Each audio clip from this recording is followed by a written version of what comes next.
All right, we're back, continuing the Batman talk. Spoilers ahead, probably. Spoilers ahead. Let's go into it. Bane's voice. What do you mean? I loved it. I'm not gonna lie, when I first heard it, I kind of was like, is Sean Connery in this? He does sound like a Bond villain. Yeah, and then I was just like, what is going on? Like, Jehovah starts with an I. Yeah, I couldn't handle it for the first 5 minutes, and then as the movie kept going, I understood, and it kind of was, I think, a little bit better than a menacing voice, because it kind of made you more off-center. You wasn't quite sure what this guy was about, and it kind of eventually worked in a way, but it didn't like ruin the movie for me or anything. Like, I didn't get hung up on it. I need to watch it again a second time, so maybe after that I'll be a little more used to it. Yeah, there'd been so much said about it, so I was really expecting it, and kind of focused on it a little bit, maybe too early on. But I thought it was really loud compared to like everybody else's voice in that movie. I thought it was super loud. The second time seeing it, I noticed it even more. It's just like, wow, it's so much louder than everything else. But yet you couldn't understand exactly what he was saying some of the time. Sometimes, yeah. Which probably why they turned it up. They did, right, or when they released the prologue, that first 8 minutes or whatever, in front of Mission Impossible Ghost Protocol, the voice was a little different, and then that's when people were bitching about how his voice was, and you could barely understand him. But they did tweak it a little bit. There are a couple things online where you can do like a side by side, what it was to what it is now, where they tweaked a couple things just so you could understand him more. But I feel like for the most part it was that is his performance. Like, he was saying a lot of that stuff, and then they just tweaked it, or I don't think he overdubbed a lot of his stuff. But I think the voice is pretty. He's a very intelligent villain, so he sounds intelligent, and I think in some points he sounds terrifying. Yeah, and I think maybe that's why people weren't expecting. They're just thinking a big hulky guy. They're thinking like kind of Schwarzenegger, like, I'm gonna crush you, and there's nothing else. Well, and maybe I don't want to open a different can of worms here, but I think to some extent, when you see a movie like that, and I don't know where that country or whatever that guy's even American, but it almost seems to have like a British or some kind of European accent, and maybe to some extent that does sound a little more intelligent, because it's not something we're used to, but sometimes, if it's spoken and it's not slurred, but if it's spoken, it's beautiful, it's nice, it does sound definitely more intelligent. Oh, I think especially in America. No matter how loud it is. Yeah. Oh, I definitely think in America, we always will have this like deep-rooted respect towards British accents, because we always think that they're kind of like the old world as masters. And I don't know. There's some comedians talk about that, and it's kind of funny. But, one thing I really enjoyed about this new Batman, I always enjoy their intelligence and stuff. For a summer movie, you don't see that a lot. And this one had a lot of good references to Charles Dickens' Tale of Two Cities, and like the French Resistance, and just very novelistic in a way. Kind of almost Shakespearean lines at times when Gary Oldman says, "When you put your hand in the muck," and, I don't know. It was another actor who can save a movie. Yeah, definitely. Very, very true. Cannibal there. But yeah, I really enjoy how it doesn't cater to the, I don't want to cater Transformers crowd. Yeah, it's like, if you get it, you get it. If you don't, you don't. You're gonna still enjoy the movie regardless. Yes. Well, and I appreciate that there wasn't so much, because it is a comic book movie. Sometimes that you get that kind of cheese aspect in there, but it wasn't so like cartoony. It's even like Catwoman, she wasn't dressed head to toe, and she didn't have a big tail. It was very subtle, and I could appreciate that. Never referenced as Catwoman in the movie whatsoever either. Yeah. Interesting. Just Cat Burglar.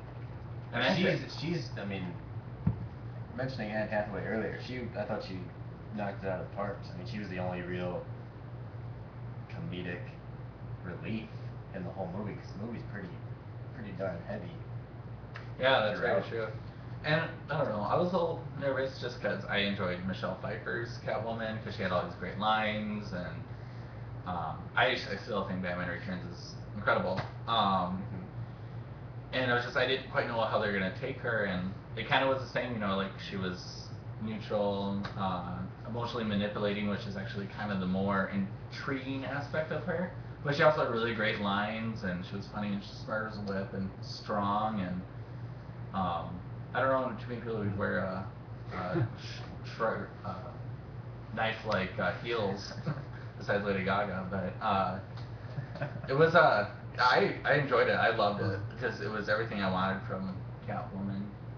Well, and especially I think when you think about her and her acting past, you know, she has done some definitely more dramatic roles, but she's probably gotten famous from her roles in like kids movies and princess movies and stuff. Mm-hmm. You don't even think about that when you watch this movie. You know that aspect is not there. It's kind of you kind of think going in like, oh, it's gonna be weird to see her in a movie like this, but she is just, you know, yeah, I don't think I've ever seen one sly cat burglar right away. And you definitely appreciate her role there. So. Especially since Jessica Biel auditioned for the role. I could not imagine Jessica Biel was in that movie. And the ending, the last 5 minutes of Dark Knight Rises, to me, were extremely satisfying. I can't say it enough. I was so satisfied. Because, I mean, it is an ending. I mean, it is an ending to the trilogy. I mean, there's no more. People are like, well, is there going to be a spin-off? Is there going to be another one? Blah, blah, blah. No. You don't think there'll be another one? I don't think. Well, not in the Christopher Nolan universe. I don't think. I just don't. I can feel they're going to try and talk into a spin-off of some sort, but I don't think it's going to go through. Because I kind of got the feeling that they wanted to go somewhere else at the end of the movie. Like there was more. I mean, and I know they want you to leave you. They want to leave you thinking that, you know. So, but which any good movie should, whether there's going to be a sequel or not, you know. We're still waiting for that third weekend at Bernie's movie, but whatever. Well, I feel like the whole themes are, you know, how Bruce Wayne doesn't want to do it forever, and I feel like that's why the ending was so. Like it was an ending to Bruce Wayne's story, because now he doesn't have to worry about it anymore, and someone else can take over it. Yeah, they tried to pull out loose ends, I think, with that. A nice like ending with Alfie, Michael, another Michael Caine movie. Alfred, his butler, his right hand, almost father figure, pretty much. They tied that up nicely. I don't know. It was nice. Hard to explain. I don't want to get into it too much. I need to see it again. So, but I did like this. I did like it. I don't know. It was just pretty relevant of the time too, with the whole rich and the poor, and the orphan scene was kind of interesting. I don't know. Yeah, it was all in all pretty darn good. You know, as far as the trilogy goes, I was kind of, I think, a little initially disappointed in Christian Bale being Batman, because when I heard the news, I maybe read it wrong. I thought I heard Eric Bana. So maybe for some reasons I didn't want to like them. They're all very good movies. The second one I thought was extremely dark, but it was still very good. But I still have a little bit of a problem with Christian Bale's voice as Batman. Like that almost would have been a better voice for Bane, I think, in some aspects. Like I'm not, you know, offended or gonna blog 20 minutes about how bad Bane's voice is. You know, I just think it kind of had more of a menacing presence. I didn't want him to have like a comedic voice as Batman, but I don't know. It had this weird like. Yeah, I wasn't expecting the growl either. I was expecting more just like plain talk, I guess. Yeah.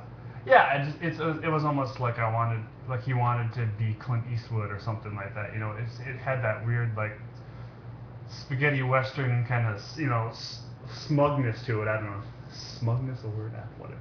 But it makes sense to the plot, though. Yeah. He's got to switch up his voice somehow, because if I put on a suit, you probably could still tell it was me. Well, yeah, it's just like Superman. Oh, he's got glasses on. He's Clark Kent. He's got glasses off. He's Superman. Oh, okay. I still can't see it. Anyway, I think we've probably cleared it up with Batman talk. Yeah, Anybody got anything more to say about Batman? Nerded out quite a bit about it. I'd watch a Joseph Gordon-Levitt spinoff. Whether, I mean, obviously can't compete with that, but I'd still watch it. Maybe more compelling than the Chris O'Donnell one. Probably. I don't know. It just depends how they would do it, I guess. Yeah. Again, I like an ending. You know, let's call it good. Let's call it good. Well, and you know you're gonna lose the vagueness there too. You know, with what they did with him and Anne Hathaway's character, if you went on. So definitely.